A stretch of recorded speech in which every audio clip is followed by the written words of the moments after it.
With the somewhat recent announcement about Mario Kart World, it really got me excited to finally put Mario Kart 8 to rest. And it got me thinking about most of the other titles in the Mario Kart series, so here we are. And yes, since I'm starting with Mario Kart 64, that does mean I don't plan on visiting Super Mario Kart for the time being. Oh, and also Super Circuit. Sorry to the 10 fans of Super Circuit out there, but hey, maybe one day, right?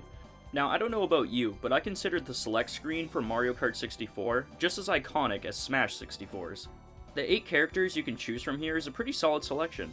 As some of you may know, originally Kamek was a part of this game's roster, but as you can see here, Donkey Kong ended up taking his place. Which, yeah, I don't mind that at all.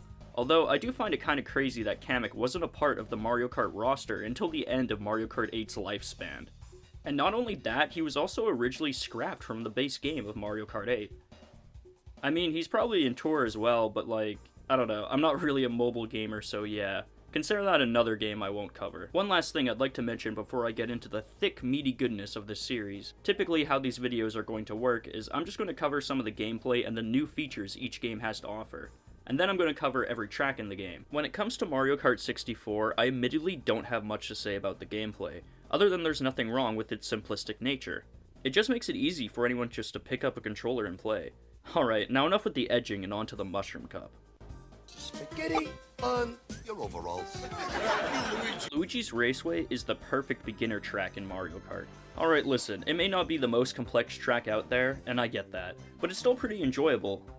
Of course, the most notable thing about this track is the Luigi hot air balloon that has an item attached to it, but my favorite thing about this track is the billboard advertisements on the side of the track. It makes it almost feel like it could be an actual racetrack in real life. I'd also like to add that the textures in the original Japanese version actually parody some real-life companies, which is much cooler than the basic text we got in North America.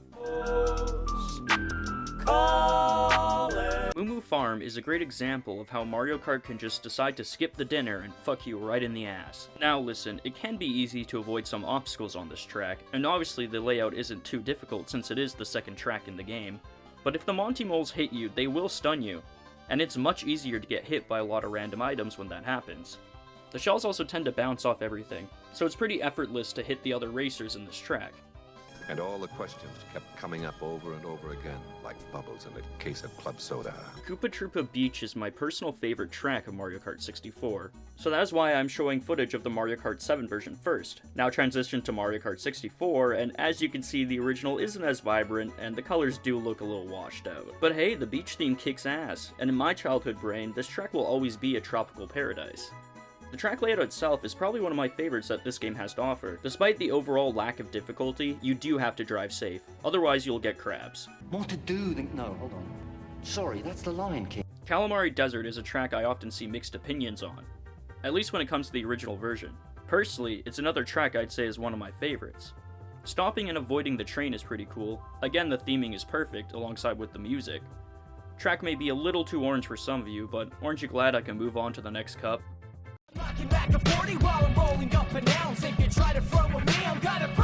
The first track on the Flower Cup is Toad's Turnpike, and honestly, Toad's Turnpike isn't one I go out of my way to play much.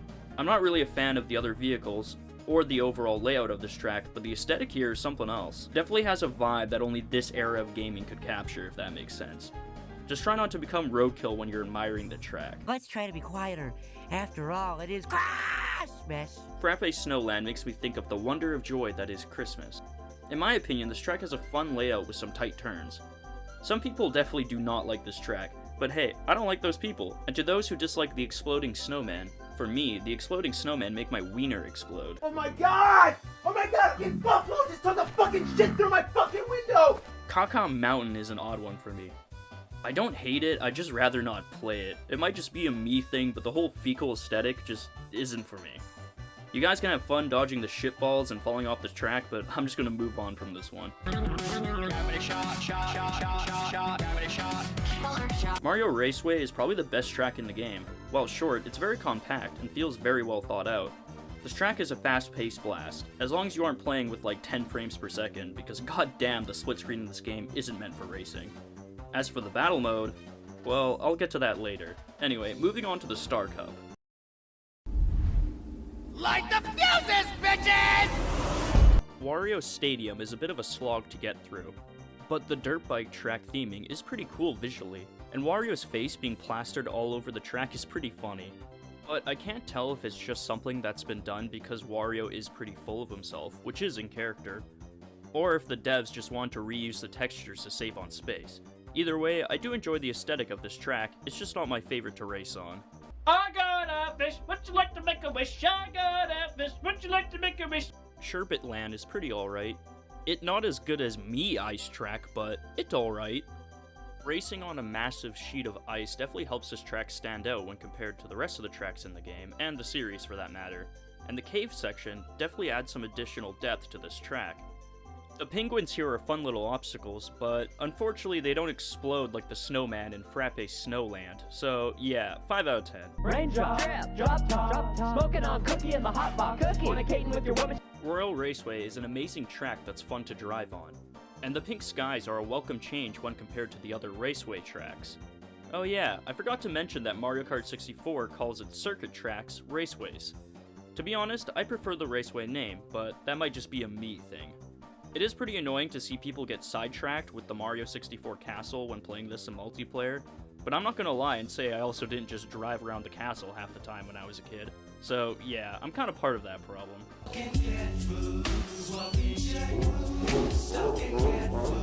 Bowser's Castle. Not gonna lie, I think the Bowser's Castle's tracks might have peaked here, but I don't know, my mind might be changed when we start covering the other titles. As for this castle, it has a lot going on. You go in and on top of the castle while dodging a bunch of bullshit. And of course, who could forget about Glugus, Bowser's evil minion who just laughs at you while behind bars. Why is he behind bars, you may ask? Well, let me give you a hint. Kurt Cobain. Alright, time to lock in for the final cup. Never, ever tell me to come! DK's Jungle Parkway is a track I tend to like more and more as I age. It's like a fine wine. It may not be for everybody, and it has a bit more challenge than the previous tracks, but it is the final cup, and I think this is a good example of what you should expect for the rest of the cup, aka some sharp turns and some random bullshit. Visually, this is one of the best tracks in the cup. Then again, that isn't really much of a challenge. I have not come this far to die now. God, this track is an eyesore, although Yoshi's Valley is pretty cool with its multiple branching paths. And I also like how you can't tell what placement you're in, even if that's only due to the N64's hardware limitations. And the Yoshi egg is pretty cool, I guess, but alright, I'm gonna be a basic bitch here and say that the Mario Kart 8 version is leagues better than the original version. But if you enjoy the original Yoshi Valley, I mean, good for you. It's just not really my favorite.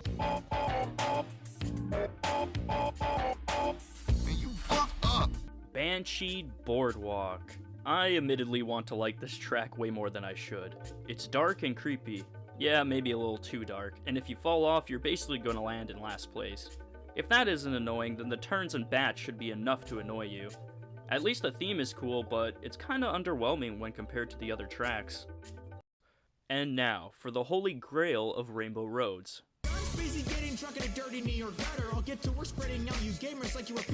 The music, beautiful. The visuals, beautiful. And the track length, dreadful. Yeah, this is definitely a long, drawn-out final track, but I do find it more enjoyable than Wario Stadium. The only real threat here is the chain chomps, which is odd considering how difficult the Rainbow Roads typically tend to be in the series.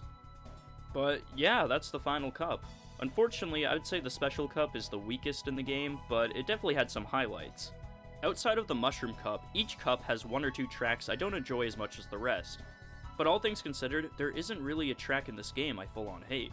I just think the selection as a whole, while pretty limited, is pretty solid. Now, onto Battle Mode. So Battle Mode has 4 different stages to pick from. And Donut is exactly what it sounds like, a donut-shaped track. It can be pretty annoying to track the other racers down, but hey, the fiery hellscape you're on is pretty cool. Block Fort is like the Battle Mode track for this game and Mario Kart Wii. It's a classic that's well designed for up to 4 players, and even 1v1s aren't too bad. But if you made this track bigger, it would definitely be annoying. Alright, so on to Double Decker. It's like Block Fort, but flat and twice the size, so it's pretty annoying to find anyone on this track most of the time. Fun! Okay, I do still enjoy this stage despite that fact. but it is pretty hard to defend here. Skyscraper is where the boys become men. This is a small death battle stage that takes place on, you guessed it, a skyscraper. Crazy, I know. You can easily fall off this stage, which makes it the hardest battle mode stage to play on, but since it's pretty close in, it's also the best for a quick 1v1 round. While this isn't the peak of the battle mode in the Mario Kart series, it's definitely up there, and as I progress through the series, I'll definitely have a lot more to say about those battle modes. Mario Kart 64 definitely isn't perfect. Hell, I met some people who consider this game unplayable when compared to later entries. This game has some annoying rubber banding AI, and for those who don't know what rubber banding is, it's pretty much this. The other racers can just randomly become faster than you when they're behind you for some added challenge. And, I mean, just by that description, you can tell that that's a bad thing. And this is one of the titles without proper drifting. Despite all that, this is one of my favorite titles in the series to revisit. And that may only be because of nostalgia, but fuck you, these rose-tinted glasses fit well. And honestly, I'd rather play this than 4 other titles in the series. This video obviously gave away 3 of those entries. As for the 4th one, well, we'll get there when we get there. But overall, I would say this game is worth revisiting. Or if you haven't played it before, I would say this is the best title to go to see the series' humble beginnings. There is a reason this was considered one of the best, if not the best kart racer for its time. As I finish up my notes for this video, I'm currently already working on a script for the game I played the least in the series. So join us next time for Mario Kart Double Dash. And I'm saying us because I figured, hey, why not get a second person for Double Dash? And post Double Dash, I think I'm going to get some more people involved in this retrospective series.